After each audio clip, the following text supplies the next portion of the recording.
can't figure out how to turn this lens correction fisheye thing off on his phone, and I've done everything. Wait, let's start again. What? Because that was kind of a mess. It was? Oh, well, no, not what you said, what I did. I thought you were just going to cut it. We can start over. No, just go in and then you can say lens correction. I'm also going to say with special guest star Smackies. Okay, so say your thing. Well, no, we always start with you saying, well, it's Friday. It's Friday? It is Friday. It's Friday. It's a weird Friday, but it's Friday. Mm-hmm. Man, it's so green around here. We had to go to a doctor's appointment. It's normally a desert in Colorado. Not a desert. But brown. Yes. Dead. It is green. I didn't even have to water my lawn this summer. How'd that happen? I don't know. Monsoons. Yeah, I know. It's pretty wacky. Anyway, but so we are here now doing our thing because it's Friday with guest star Kraken. She might appear. Okay, so yeah. Hang on. What? I have to get the mouse. What mouse? Computer mouse. Oh, you're trying to get Willow set up. I got you. So we had one question that I'm aware of. I don't remember who said it. But there was a gentleman from Denmark. And he approved of my Dannebrog, which I'm sure I mispronounced. That's awesome. It's my grandmother and all of her family were from Denmark. And my dad was really, really super serious about all that. Like we have, you can't see it here. I have a big Dannebrog pennant over here, and actually I have two of them. And they're the original ones that came over from Denmark with the family. But Dad picked that up somewhere, and he always had it on his desk. So, thought that would be neat. Mm-hmm. I have tons of cousins all still there. I went back there. I've been back there a couple of times. That's it. What? And that was from Christian Jensen. Kristen Jensen. Oh, do you want to do wrist check? Oh, sure. Let's do wrist check. Okay, it is wrist check. Oh, but honey, what? You were complaining about not having enough. No, they didn't hear me complain yet. Oh, they didn't? No. Sorry, we didn't do this first. Folks, she complained. I complained that I was wearing, I think, the same watch, which is not the one he's holding. No, it's not. I got to put a lower crystal on this one. It's got the wrong crystal. I mean, it's supposed to be high, but my goodness. I don't mind it. You don't mind it? I just wish it had a sealed case instead of being the old open style pusher case. I mean, it's beautiful. Man, I love this watch. But in any case, but that's not what she's wearing. No, I'm wearing this again. Yay! Again, that's a pieces and parts. That's a pieces and parts watch. Oh, right. Oh, and now it's my turn. Gosh, I get to go. Well, folks, I've said a few things in my life. One of them is that I'll never own another one again. And two, I'll never, ever, ever get one for the price I sold my first one for before they started increasing in value.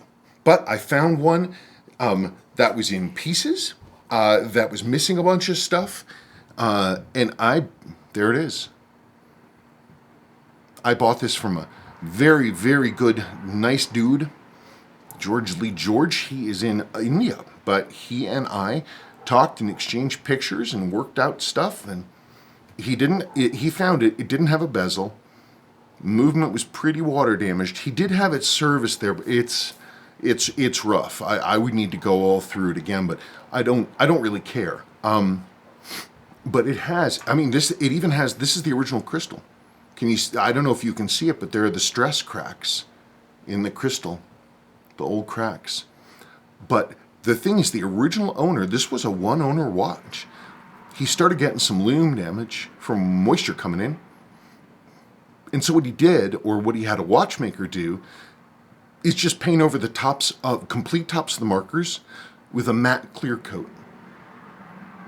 So instead of being high polish, the tops of the markers now are matte. And it gives the lume sort of a blobby feeling, but a blobby look, but it doesn't, certainly is not ever going to get any more lume damage.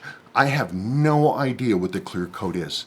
Nothing What did I find? You were thinking it was some kind of enamel stove enamel? Yeah. No. The only solvent I didn't try was flat out paint stripper. Nothing else touched it, and I was not going to endanger the watch for that. So, and you know what? I don't. It's original. It's not like somebody did it, last week in Pawtucket. Anyway, there I am. I said I'd never own another one. There it is. And I'm delighted. It's great. Everything else about it is nice. It's original. It's not refinished. Original crown. Case back is worn pretty flat, which means this watch spent a long time on someone's wrist. And he cared enough to really care for it. I wonder what the story was with it. What a beautiful watch. Mm-hmm. What a beautiful, beautiful, beautiful, beautiful watch. Okay.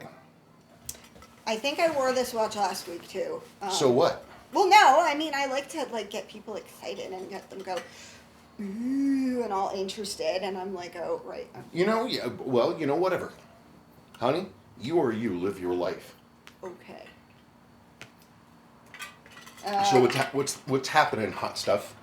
You're silly. I can't figure out how to fix this lens correction so I don't look like I have a microscopic head. No, it's like the guy in Beetlejuice. Normal. And then yes! I've done everything. He's done everything that the internet says to do. It's true. And it won't be fixed. It won't. It just so you have to just deal with us. I swear I'm not an extra from Beetlejuice. Nope. Let's just pretend it's, some kind of tidal effect from some black hole that's just about to slam through the Earth. Wow. So we better get our video done. Okay, then I will start reading. Okay. Nielsen Gupta. When you have gone on holiday, has anyone come up to you guys and comment on your cool vintage Seiko watch that you happen to be wearing? No. I think I've had one person one time say, "Hey man, that's a neat watch." I don't remember what watch it was. Oh no, wait. Only once. I'm sorry. I do know the story. Sandwich Girl. Ah. The only time, the one single time it happened, there was a sandwich place next to one of my locations when I was still corporate, and I used to go in there and I was wearing a Seiko 6106, 7107, really nice condition too. That was a good one, because the dials on those can fade in weird ways. Also, the sweep hands are supposed to be color matched to the dial, which is ideally this sort of pumpkin color, and mine was nice, so it looked like a big orange dot. And I went in there to get my sandwich, and there was Sandwich Girl, and I talked to Sandwich Girl whenever I was around there, and she said, "Oh, I love your watch." And so I was extremely excited, very proud. And I came home and I told her about it, and she hasn't lived it down yet. Every time I mention Sandwich Girl, I made fun of you. My waifu. I was making fun of you about it. This was like 13, 14 years ago. Yeah. Okay. From... Honey, that means that she's no longer Sandwich Girl, she's Sandwich Woman. I wish we could find her, but I don't even know what her name was. I barely remember what she looked like. Oh no, she liked she dug doing stuff like fish shows and Burning Man and that kind of stuff. No, but this is, again, it's like 13, 14 years ago, so, but of course I remember when Burning Man was on Ocean Beach in San Francisco. And somebody said, "Hey, do you want to go?" And I was like, "What is it?" It's like beach party or something? Yeah, and he said it's kind of a hippie thing. And I was like, I'm good for hippie stuff. Because at that point I was a square. And, oh, look, here's my Dannebrog. See, there's the bottom. And that's the real wool bunting, complete with moth holes. Yeah, this and the other one came over with the family. One of these is really old, like back to when Denmark was occupied. Because some great to the whatever the heck grandmother of mine kept it hidden in case the soldiers came through looking for anyone, because it was illegal, you couldn't have one. That's why the Danes bred a pig that looks like the Danish flag, because it was a form of protest. Wow. I had no idea. It's a really odd thing. Okay, from Adrian Hargreaves. Cheers, guys. Love your Saturday morning show. I'm off for my flu jab today. I got my flu, we call them shots here, and COVID booster at the same time. And then True, she did. I get inflammation in my lymph nodes, so it looks like I have 3 poops. That happened twice. Yeah, well, it's good to get the flu thing. Pardon me. But I've been sick for 4 weeks now. I think this officially marks the start or the end of week 4. Am I exaggerating? Start of week 4. So I mean, I'm like inching better to being better, but this is just ridiculous. So I could have gotten my flu shot and all that happy stuff, but I don't feel like being any more sick. Yeah, every year he gets sick from the flu shot. Kills me. Anyway, fall's coming in finally. It got beautiful, cold and rainy. It was a gorgeous, perfect San Francisco summer day. But we're not in San Francisco. Oh, my heart always is. Come on now. What is she looking at? I don't know. There's I don't know. She likes the chair and.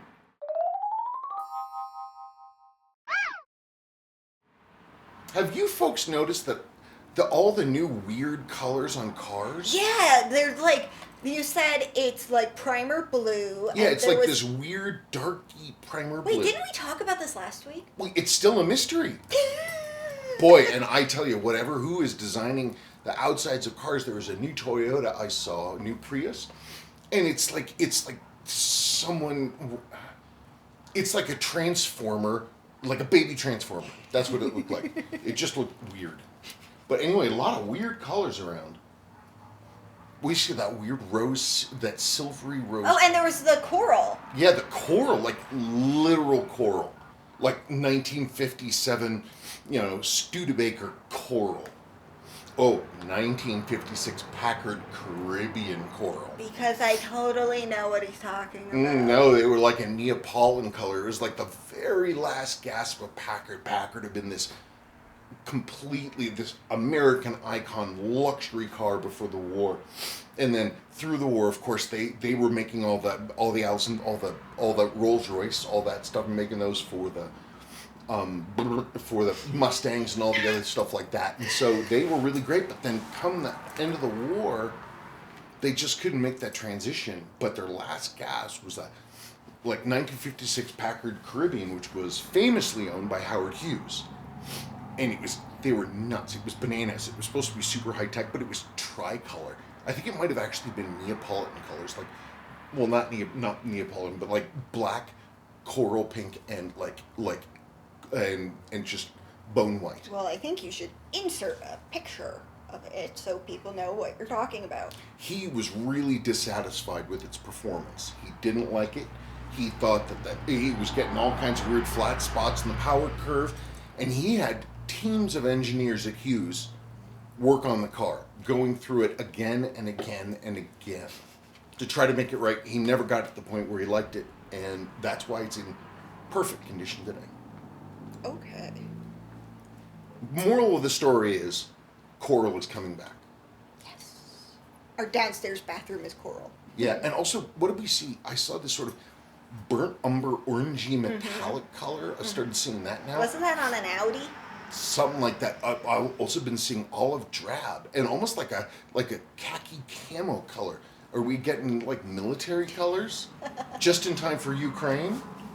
I didn't know coral was a military color. Well, honey, it depends, what side of the fence you're playing. Anyway, Bruce Barlow. During the gas crisis of the 70s down under New Zealand, we had carless days. You had... Okay, we had carless days. Oh, that's why I got confused. There was a space. You had to display a day sticker on the windscreen, and that day denoted the day your car could not be used on the road for the week. Good idea for the MG, Spencer. Convert it to electric and fit some wire spoke wheels. Rad. At least part of the fender came out. We just need that jam session now in the garage. Rock on, folks. Oh, I've been playing out here. It's really nice. But I have to confess my astonishment. Willow came down the other night, and I was just listening to music. It was 10 something. She was like, the whole house is shaking. And that's with my dad's, 19. It's a Telefunken Opus from 1960. Oh yeah, that plus my wood wall. I can't believe that you accidentally built us a set. I didn't mean to. It's all for the cat. Yes, it is. God, what is that saying in German? It's all for the cat. But in case in German, when you say that, it means the whole goddamn thing's been a waste. It's all for nothing. Well, we mean it in the literal sense. Literally, she's right there. I mean, we're making this into a second living room for the cat. Mm-hmm. Yes. Well, she needs her piece. When Finny, our other cat, came out here, oh, she was mad, and she came barreling in and chased him out. She doesn't like that one bit. We're killing everybody. Why? We're just chatting. Let's get to business. Okay. FW1421. Spencer, I have a question about the 6105s. Hold on, I'm yawning. According to Seiko specs on the internet, they were supposed to have about 32 hours of reserve power. I had mine serviced by a shop in California, and they said they replaced mine's mainspring and I can wear it for a day, and it runs out after less than 18 hours. Is this normal? No. When I service a watch, my minimum expectation is 40 hours. Minimum. When I go through my testing routines, I regularly get 46, 47 hours. It can be done. When you start to lose, duration. A lot of that has to do with, how dirty the watch is, or how well the watch is set up, or how not well it's set up. Because if you're bleeding off power, trying to push a dirty train, or trying to work against, a wheel that's worn or a pivot that's bad, it's going to kill your power reserve.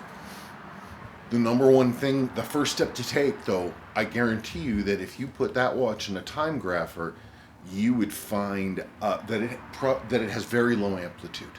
Probably because, and what that indicates is what we'll know then is that we're confirming basically from another direction that there's a ton of power being lost somewhere. And so that's why power reserve numbers are important, because you get, the cleaner and tighter the train is, the more properly adjusted the watch is, the more, more runtime you're going to get out of it. Like I said, I routinely get in the mid 40s, easy. I would consider it substandard to have in the 30s. That would be pretty weird, unless there was something about that particular model. If it was like a, hand winder or something else like that. So yeah, that's definitely something I would say that needs to go on a time grapher, and you look at the numbers. The nice thing about a time grapher is that the numbers don't lie. They don't, and there's no interpretation or wondering or trying to do divination to figure out if the watch is healthy. You just look at the numbers and it tells you, and there you go. There's your whole story. What did they do back in the day before electricity? For divination? No. Time graphers.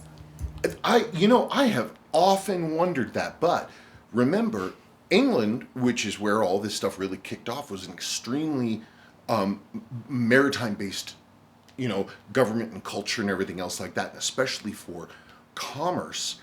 You had to have very good timekeeping, and they had excellent watchsmiths, and I have to believe that someone was able to somehow look, if the ancient Greeks could make a three-dimensional physical analog computer to predict moon and star positions 146 years into the future. I think some smart gentleman somewhere. Well, no, I'm not saying that. I just No, wonder what they use. I don't know. That's the problem. I'm trying to puzzle out the puzzle. I'm like, well, you have to start somewhere. Right. Unless you're like the Rain Man of Regency England in terms of your ability to maintain a beat. There's somebody would have had to have calculated it. You have so many seconds per day. We've got all this solar stuff, and then you build a first accurate clock that is a measure, and then you go from there. I'll have to research it if I remember. I think there's a lot of really interesting stuff to it. You might remember Greenwich Honey from that place in England that got destroyed in one of those Avengers movies. Oh, I think Ultron. Oh. No, that was in Sokovia. That was Sokovia? So it was... That was like that pretend place, or whatever. I hope it's pretended. I don't know. Well, I'm not saying that it's just... I haven't the foggiest... There was something in whatever. The world was saved. The end. But lots of people died while the world was Okay. So I don't... this was in last week's video, but I don't know what he's talking about. So I hope you do. Randolph Cirillo. How do you know it's that type insert? Are they marked? I don't know what insert he's talking about. Okay, so we were talking about 6309 inserts, which are 7548 inserts. They're the same. But also talking about the earlier 6105, 8110 inserts, because those are specific to the 6105s. They're the same outer diameter and everything as a thicker later... I remember now. A thicker later one, right? So with a shim, you can use a 6105 insert in a 6309 or 7548. You just have this, very thin stamped flexible metal shim underneath to give the extra height. So a 6105 insert can go into any of those watches. You can use it. 6309, 7548 can't. You can't. They're not reverse compatible to a 6105. And so the difference in thickness is not a whole lot. It really isn't.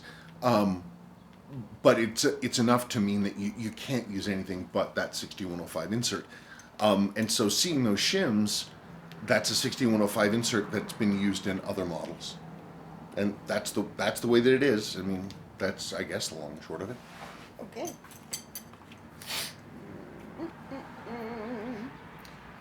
From Steve Gavin. How many Seiko diver watches will you keep?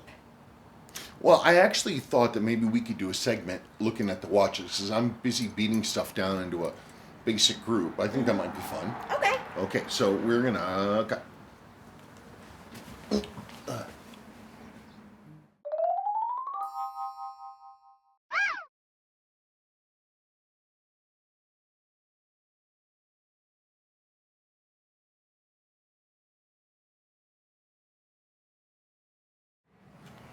And onward.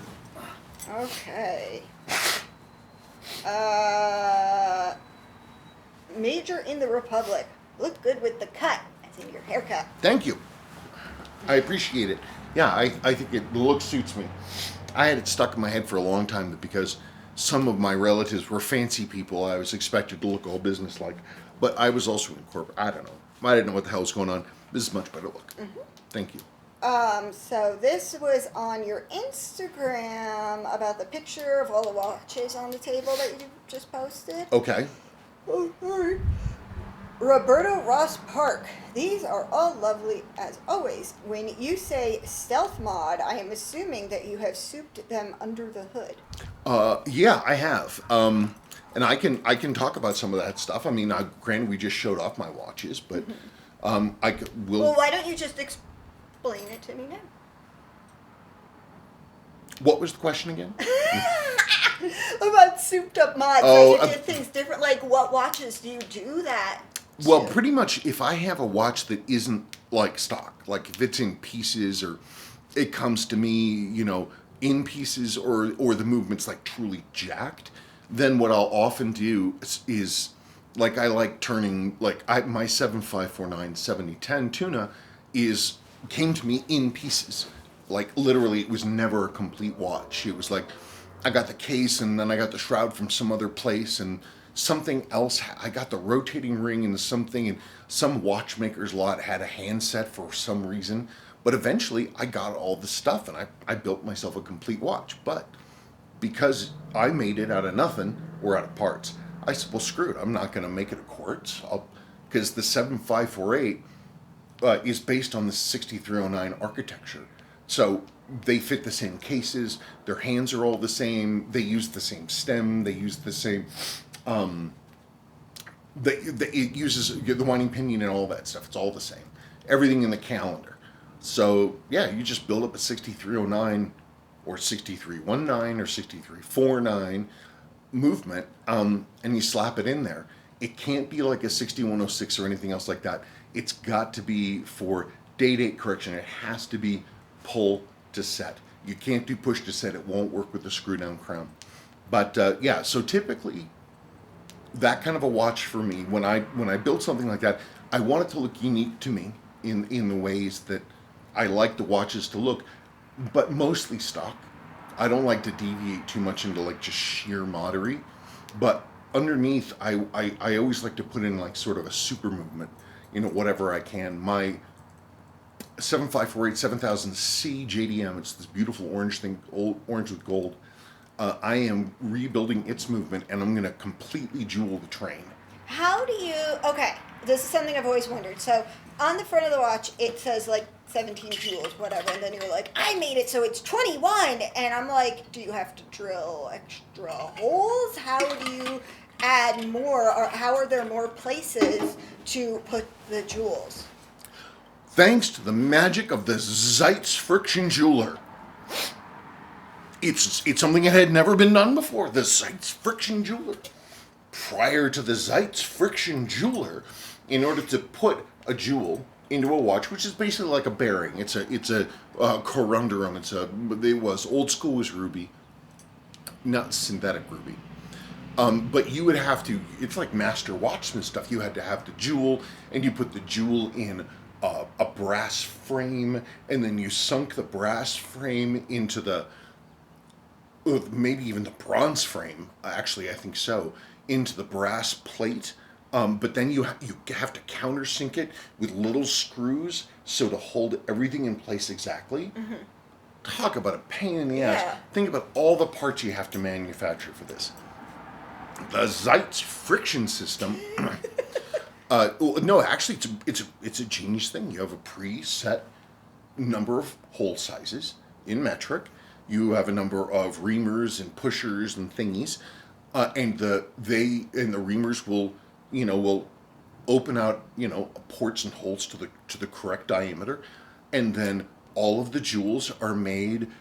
They're like a couple 5,000ths bigger than the hole is set, so they have just enough friction grip that you can go and it slides in place and it holds it. Next time you do that, I want to watch. It's pretty neat, but it's literally like that, and because it's held just by friction, it's really easy to adjust out, like any kind of shaker, any of that kind of stuff, because you can just the way that the Sept jeweling tool works is it has a limiter, which is also is micrometer set, and so you can adjust to tenths of a millimeter and tighter.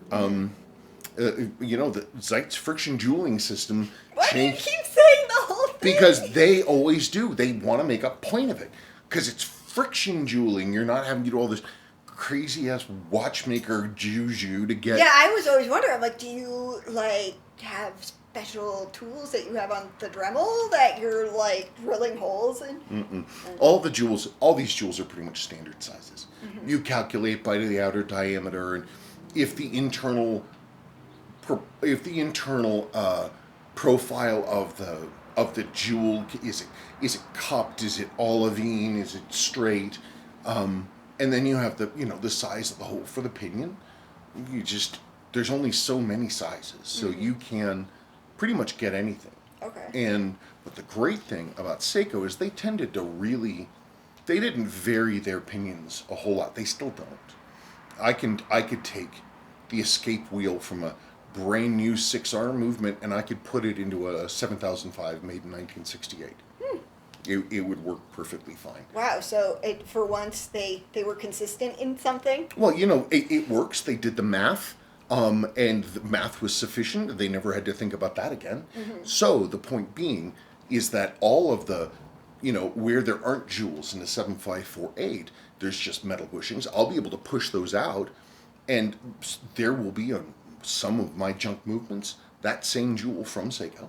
And so I'll just find one that's in good shape, and you take a measurement before you pull the old jewel, and so you just then set your Zeitz friction jeweling tool to the same depth, and you drop it in. Okay. And then you test, but ideally it should be right. Wait, what's a metal bushing? Well, because you have bearings. Bearings or races basically are things that they go between a spinning shaft and the fixed plate or the holder that it's in. Because you can't just have the shaft sitting there; it's just going to wear through. So you have to have something harder, so that it will be able to run for a very long time continuously. Metal's fine. I mean, the MG, the crankshaft is held with sleeve bearings, and it's metal on metal. And that thing, you know, you do your maintenance, it'll run forever. But in watches, it's not so much the longevity of the piece so much. Having the jewels in place means that you won't get into a situation where the pinion, which is harder than the bushing, will eat its way into the metal. And then you have wheels are starting to go tippy-tappy back and forth, which starts bleeding off power. And then you start losing your amplitude and you start losing your power reserve. So you go to jewels. And jewels are very hard and they're very low friction. So that's what that does. One, it prevents wear, but two, because they're so smooth, they'll keep their tolerances and you will have a better timekeeper for a longer period. Oh, okay. I didn't know the bushings were important. Apparently. Oh yeah, they are. Jeweling is. Oh wait, they are important? Oh yes. No, I meant like I understand what you said about metal, blah, blah, blah.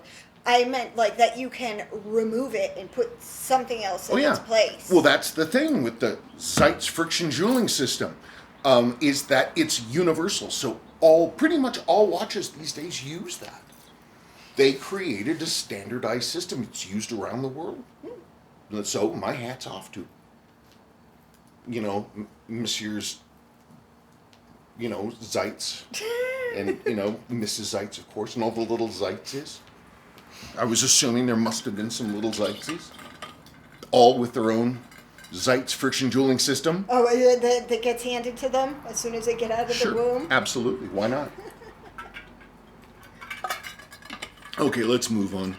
I don't have anything. Wait, that's it? Yeah, because we only did one video. Sorry, we've been, like, listing stuff and things, and I haven't had a chance to do anything. It seems I get to the end of every week and I'm like, I just need a couple more days and I'm going to be able to clear this backlog. I'm going to get through it, and the next week I'm back on schedule. And it's like, boom. That just keeps just not happening. You know, we have busy lives, man. We have busy lives. Just like Kraken, she is the busiest of lives. Yeah, I'll take a picture of her. Live action? Yeah, I know. Can you go horizontal so it'll fix my work on our video? There. Good. Oh, I thought you were going to give me a clip. Huh? I was going to send it to you. Oh no, I mean like a movie clip. Oh. No, what's the point of that? That'd be silly. Well, yeah. Why do they want to see a cat sleeping? I'm sure many of them can do that themselves. Honey, if there was a live stream of Kraken sleeping, people would watch. Absolutely. I've watched kitten videos, live streams. Sure.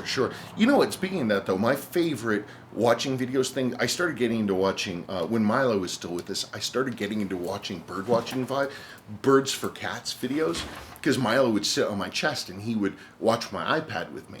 But I found that those bird videos for cats are actually I find them actually quite soothing. Really? Well, because they're so quiet, and there's one where it's snowing, and so you can hear just the little patter that's right close to the thing, and the birds coming and going. And other than that, it's just silent. Did I ever make you watch the live stream of the egg company? I can't remember if it's not Nellie's. I don't think it was Happy Eggs. I think it's the other one. They have a live stream of their chickens. Oh, good. Well, I watched it once. Chickens are important. Because they wanted to have proof that they are free-range chickens. I had a final point to make, and I don't remember what I it don't was. know. We're kind of boring. No, well, today. what was I talking about before? I don't remember. I was rambling about something. You don't remember what I was saying before? I had a point. Live stream. Milo! Ah, yes, Milo. Oh, in any case, so this was my point. Watching those videos, and I find them very soothing because, man, we live in a noisy world. Yes, I'm sure you guys can hear cars. I mean, I remember being a teen and being way up in the mountains in the middle of deep snowstorms, and it was quiet. You just don't get that too much anymore. And listen to me filling up the space with words. Okay, folks, you have a better one. Bye-bye. Bye. Okay, so we had a bit of a request. Some people have been asking about watches and things that I like in my permanent collection, but we had one question was what divers are going to stay in the permanent collection? Well, I'll tell you. 7548 7000C. This one is hot rodded with an automatic 6319, upgraded with upper and lower mainspring arbor jewels, and and a hacking lever. Nobody's going to believe this. Me talking about jeweling the lower port in Seikos, I think I was one of the first people to talk about that, if not the first person to talk about that. Why? Because it was just, I don't think, most people weren't doing their own watch work. I was one of the first people to start doing that. And I started running every single 6000 series of these blown out lower mainspring arbor ports, except I found a few that had gone through an old school watchsmith where that was the repair that they had done for this thing, because the lower port will walk, and I saw it a few times. So obviously there's the solution. Okay, now we just got to find that jewel. It's a Seiko part. Well, unfortunately, Seiko stopped making them a long time ago, so we had to have them recreated. And had them recreated, we did. Lower mainspring arbor jewels. We did it. Yep. We did it, and Daniel Blair and I, we're supposed to be selling them. I swear I'll get off my duff and do it. Let's zoom in there. 7548. Anyway, but I think that was me. Because all of that stuff happened all around the same time. That's when I started doing the work. That's when I started trying to locate that part number. That's when we started talking about trying to have them made. Mm-hmm. That's when I started looking for every kind of watchmaker's lot that included a bunch of jewels. Because thanks to the Zeitz friction jeweling system. Stop it! Thanks to the Zeitz friction jeweling system, the jewels, unless they were really old, would all be standard sizes. I think that, are you going to put this video at the end? No, I don't know. Because I don't think in the video you mentioned Guess what? they have something to look forward to. Honey, the procession of time is a matter of personal interpretation. Wow. Okay, so here's this one. So this is my 7549 7010. Pretty much every single part of this watch came to me separately. I just remember they would just sort of come in, and eventually they would just, I had enough for a watch, so I built one. But because it was in pieces, again, like this one, it's got a 6319 upgunned with upper and lower mainspring arbor jewels, and a hacking lever. So it's, I used to call this the glorious auto tuna. Oh, That's funny. The glorious auto tuna. After Sean Cody died, because I used to call that with him all the time. He was, I'm going to get that auto tuna, because he bought everything out of my box whenever he thought I was going to sell something. He bought it, and so He was like, I'm going to get that out of tuna. I can't really, I can't. Well, you're not from Texas. I'm not from Texas, and he had a much higher voice than me. I can hear his voice. Yes, so can I. Okay, so here's my next one.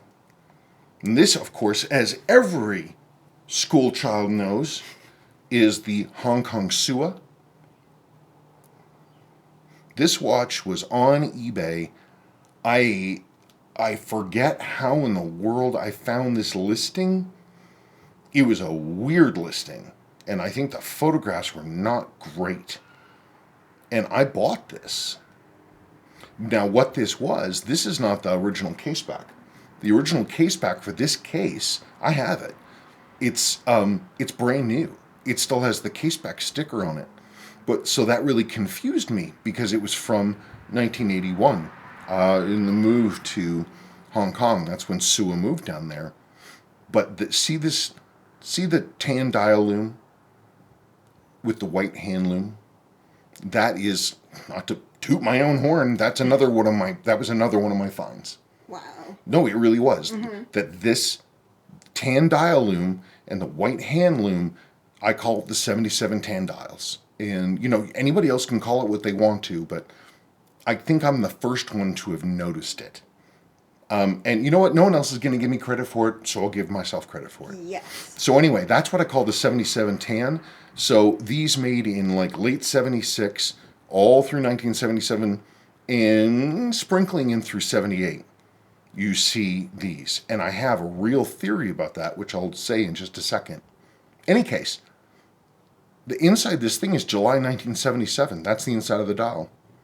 So someone took their original watch and they managed to get a service case. That's what this is. This is a service case. I've never seen one before. The case back is wild. It says Japanese parts assembled in Hong Kong. But it came in, looks like a sample watch. Okay, so here's the one thing. Okay, what I'm actually going to do is make a separate segment. Okay, the 77 tan lume. So again, there it is. You've got the tan dial lume with the white hand lume. It's a very particular look, and it was like this from new. There's been a lot of speculation and wondering about why this was done, why these were made this way, and why it was in the time that it was, very late 76, all through 77, and a little bit into 78. I think I need to do research, but I believe that the run of this what I call the 77 tan lume, I believe the run coincides with the production of the grandfather tuna. Really? Which was 1976. Because every single grandfather tuna I have ever seen, has tan dial lume and white hands. Really? Every single one. So I am wondering if when they weren't making grandfather tuna dials, they were cranking out these things because they had the same kind of hand loom too. That was white. So that's my theory, that these are, not necessarily 77 tan loom. This is 6159 tan. Gasp. But I think that I want to look at that, but I really do think because they only made those grandfather tunas for like maybe a year and a half, I think. Oh. Which coincides pretty neatly with how long this would have been. I just don't know if the timelines pick up. In any case, there's that one. Okay. Next to my show and tell. This is my 6105, 8110. I found this like this on eBay. Bad pictures, and it was pretty beat up, and it was clear that it had the wrong movement. It had a black day wheel and the weird crown that was sticking out too far and a stem that was too long. But the case was really nice, and I was really intrigued about it having a 6309 handset. So I bought it. I didn't get it for a half bad price.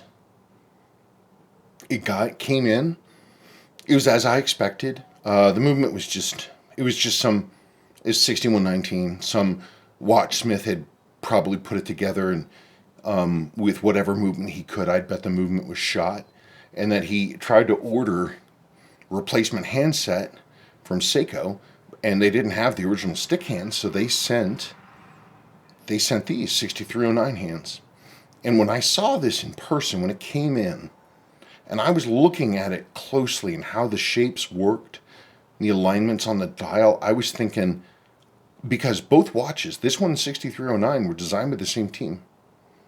And I was thinking, I was like, I wonder if before the 6105 got phased, if this was going to be the next one. Because look at the shapes and the sizes, the placements, how the different, shapes work with each other. They all stand out.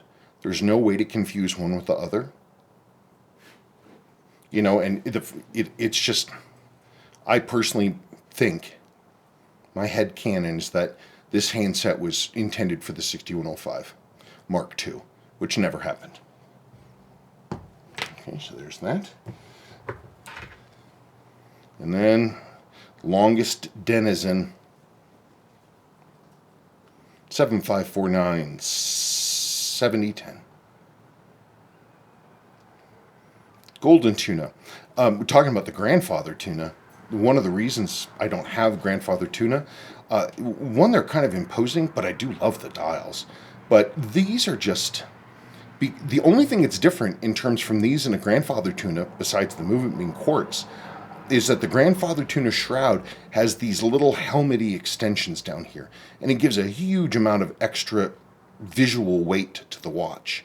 With these, they just made it a straight, circular shroud, just like the other tuna, like so. And it's just a beautiful watch. I never get tired of looking at it. It ticks every box for I have a dive watch on. Everybody stand back. I take large steps. Okay, hey, bonus points if anybody, they're just going to Google it. Nobody's going to guess. Nobody knows. What? I just quoted a movie. What movie? Why would I tell you? Wait, I'm not telling them. Let's say the quote again. I've forgotten it. Oh, damn. Oh, well. No, honey, the quote was, "Everyone stand back. I take large steps." It might be everyone step aside, I take large steps, but it's definitely I take large steps. And if necessary to refresh your memory, honey, I can sing the song. Wait, what song? Wait. I, Misa Gloriosos, I, conqueror of thousands, I, defeater of the Greeks. Okay, I don't know what you're singing. Oh, well, you're going to have to watch the movie to find out. That's it, folks, on this segment. And then, longest denizen, 7549 7010.